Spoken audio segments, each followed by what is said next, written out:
Olá, vamos falar de riqueza. E quando a gente pensa nessa palavra, o que é que vem logo à mente? Dinheiro, não é? Pois é, mas e se o dinheiro for só uma pecinha de um quebra-cabeças bem maior?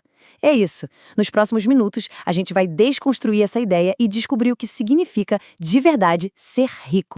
Pois é, o que é, afinal, a verdadeira riqueza? Antes de a gente avançar, vale a pena parar um segundinho e pensar nisto. A resposta, olha, pode ser bem diferente do que a sociedade nos ensinou a acreditar. E aqui está o contraste fundamental. De um lado, aquela visão comum, riqueza é acumular dinheiro. Do outro, uma perspectiva muito mais profunda, é viver com liberdade. E é essa liberdade que a gente vai explorar a fundo. Então, o nosso roteiro vai ser este. Primeiro, vamos redefinir o que é riqueza. Depois, explorar os seus pilares, entender o papel super importante das relações, ver como é que se constrói isso no dia a dia e, por fim, descobrir o objetivo final de tudo, a liberdade. Vamos lá, começando pelo básico. Reduzir a riqueza só a dinheiro é como ver o mundo a preto e branco.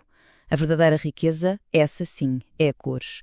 Envolve não só os recursos que temos, mas também a nossa mentalidade, o nosso tempo e, claro, o nosso propósito.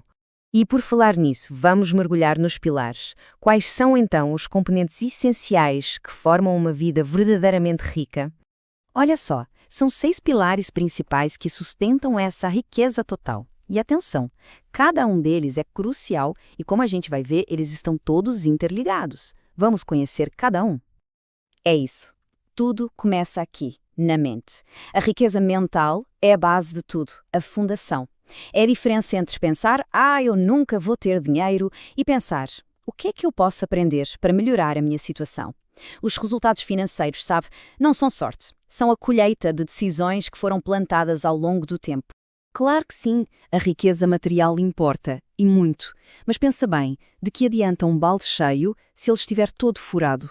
O ponto-chave aqui não é só ganhar dinheiro, mas saber como administrar, como gastar com intenção e, o mais importante de tudo, fazer com que ele trabalhe para nós. E agora chegamos a um dos ativos mais preciosos e muitas vezes mais subestimados: o tempo. Ter dinheiro, mas não ter tempo para viver, é tipo ter um carrão de corrida preso no trânsito. A verdadeira riqueza é ter controlo sobre as nossas próprias horas. Pense na riqueza emocional como o nosso amortecedor para a vida.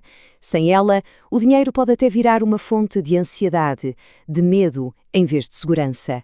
A capacidade de navegar pelos altos e baixos da vida com calma, isso não tem preço. É uma forma imensa de riqueza. E a riqueza intelectual? Pense nela como uma bússola. É um ativo que ninguém, mas ninguém mesmo, nos pode tirar. A capacidade de aprender, de pensar de forma crítica e de tomar decisões bem informadas é o que nos guia para portos mais seguros, incluindo, muitas vezes, o da prosperidade financeira. E por último, mas de forma alguma menos importante, a riqueza espiritual. E olha, isso não tem a ver necessariamente com religião, ok?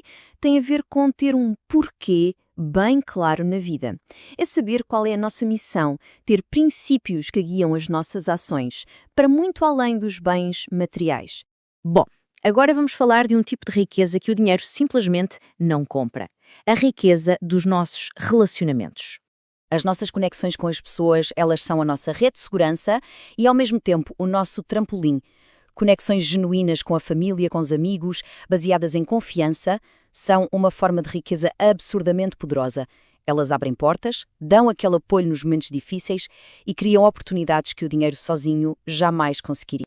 Essa citação aqui, ela ilustra de forma brilhante a conexão de tudo o que a gente viu até agora. Quando dinheiro, tempo, conhecimento e propósito trabalham juntos, a riqueza torna-se um estado de vida. Percebe? Não se trata de ter só um desses pilares, é sobre fazer todos eles trabalharem em harmonia. E quando isso acontece, a riqueza deixa de ser um objetivo lá longe e passa a ser um estado de vida, aqui e agora. Ok, muito bom. Mas como é que se constrói essa riqueza toda? A resposta é: não é um evento, não acontece do dia para a noite. É um processo contínuo. Vamos ver as ações práticas. A construção da riqueza não é sobre dar grandes saltos de sorte, é sobre dar pequenos passos, mas de forma consistente. Gastar menos do que se ganha, investir com inteligência, evitar dívidas desnecessárias, sabe, parecem coisas simples, até óbvias, Mas a magia está na disciplina. Quando mantidas ao longo de anos, essas pequenas ações geram resultados, assim, extraordinários. Mas atenção, tem um ponto aqui que é crucial entender. Ser rico não significa ter uma vida sem problemas. Isso simplesmente não existe. Pessoas com todos esses pilares de riqueza bem sólidos também enfrentam crises, também têm desafios. A grande diferença não é a ausência da tempestade, mas sim a força do barco que se tem para enfrentá-la. A verdadeira riqueza nos dá a estabilidade e os recursos, sejam eles financeiros, emocionais ou mentais, para a gente poder navegar por essas crises sem naufragar. E tudo isso, todo esse processo, nos leva ao objetivo final, à grande recompensa de todo este esforço. E qual é ela? A resposta é essa: liberdade. A verdadeira riqueza é, no fim das contas, liberdade. É a síntese, a união de todos os pilares que a gente viu. É ter a autonomia para viver uma vida que está alinhada com os nossos valores, de fazer as nossas próprias escolhas e de seguir o nosso propósito sem estar acorrentada a obrigações que não queremos. E para a gente terminar, fica aqui uma pergunta para reflexão. Olhando para todos estes pilares, o mental, o material, o temporal, o emocional, o intelectual, o espiritual e o das relações, qual deles, neste momento, precisa de mais atenção? A resposta pode ser, quem sabe, o primeiro passo para uma vida verdadeiramente mais rica.